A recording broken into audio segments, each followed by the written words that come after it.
தலைவர் விட்டுக் கொடுப்போர் தலைவர்களும் பதவியை வாங்குகளை சிரிப்பார்கள். மற்ற வகையில் யாரும் சிரிப்பதாக இல்லை. இந்த பதவியானது ஓராண்டு மட்டும்.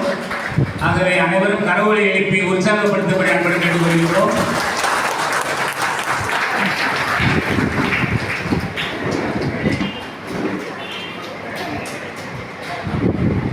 நன்றி.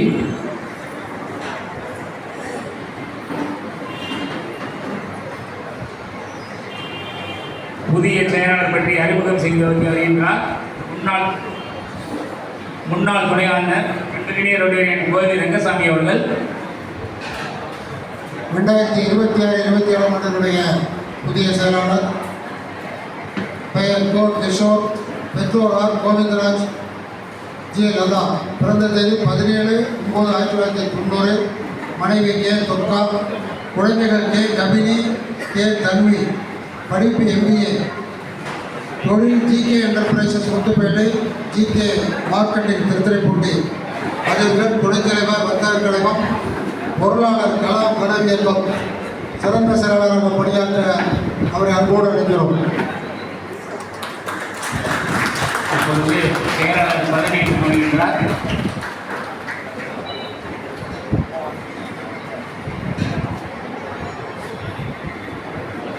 நன்றி. புதிய பொருளாளர் பற்றி அறிமுகம் செய்து வைக்க வருகின்றார் முன்னாள் தலைவர் அன்றைக்கிடையே ரொட்டேரியன் DM குமரேசன் அவர்கள் அன்புடன் அழைக்க வைக்கின்றோம்.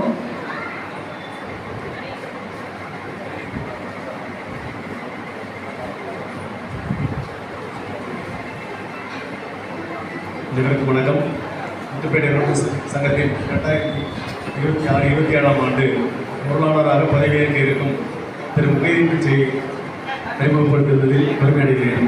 1979 ஆண்டு முகமது இஷாக் முன்னாள் பேரூராட்சி கவுன்சிலர் ரசூலி தலைவருக்கு இளைய மகனாக சேர்த்த இவர். இவருக்கு ஒரு சகோதரரும் 2 சகோதரிகளும் உள்ளனர். இவருக்கு திருமணமாகி முபீனா என்ற மனைவியும் முத்தியா ஷஹீத் என்ற 2 பெண் குழந்தைகளும் முஃபியா ஷஹீத் என்ற 2 பெண் குழந்தைகளும் உள்ளனர். இவர் 1991 ஆண்டு இவர் 12 வயதாக இருக்கும் பொழுது பத்திரிகையில் எழுத துவங்கியவர். தொடர்ந்து கதை, கவிதை, கட்டுரை, ஜோக் என ஆயிரக்கணக்கான படைப்புகள் ஆணி, குமுதம், ஆனந்த விகடன் உள்ளிட்ட பத்திரிகைகளில் எழுதியுள்ளார். இதற்காக 2006 ஆண்டு சன் டிவி அரட்டை அரங்கத்தில் இவர் கலந்து கொண்டு பேசிய நிகழ்ச்சியில் நடிகர் விசு அவர்கள் இவருக்கு இளம் சாதனையாளர் என்ற விருதை வழங்கி கௌரவித்தார்.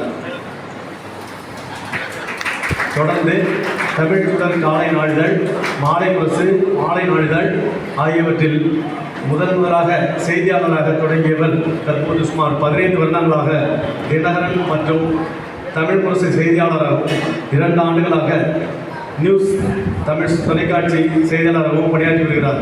இவர் மரியாதைக்குரிய ஐயா அப்துல் கலாம் அவர்கள் ஜனாதிபதியாக இருந்த பொழுது அவரை வாழ்த்தியும் வருங்கால இந்தியாவை எந்த வழியில் கொண்டு செல்ல வேண்டும் என்ற கருத்துக்களை தபால் மூலம் எழுதிய பொழுது அதனை பார்த்து படித்த அப்துல் கலாம் இவருக்கு நேரடியாகவே கடிதம் எழுதினார். அந்த கடிதத்தில் நன்றி கூறியும் தங்களை நேரில் சந்திக்க வேண்டும் என்று பதிலையும் பெற்றார். இந்த செய்தி அவருடைய தினம் அனைத்து பத்திரிகைகளிலும் இந்தியாவின் மூத்த குடிமகன் கடைசி குடிமகனுக்கு கடிதம் எழுதினார் என்ற தலைப்பில் செய்தியாக வெளியானது குறிப்பிடத்தக்கது.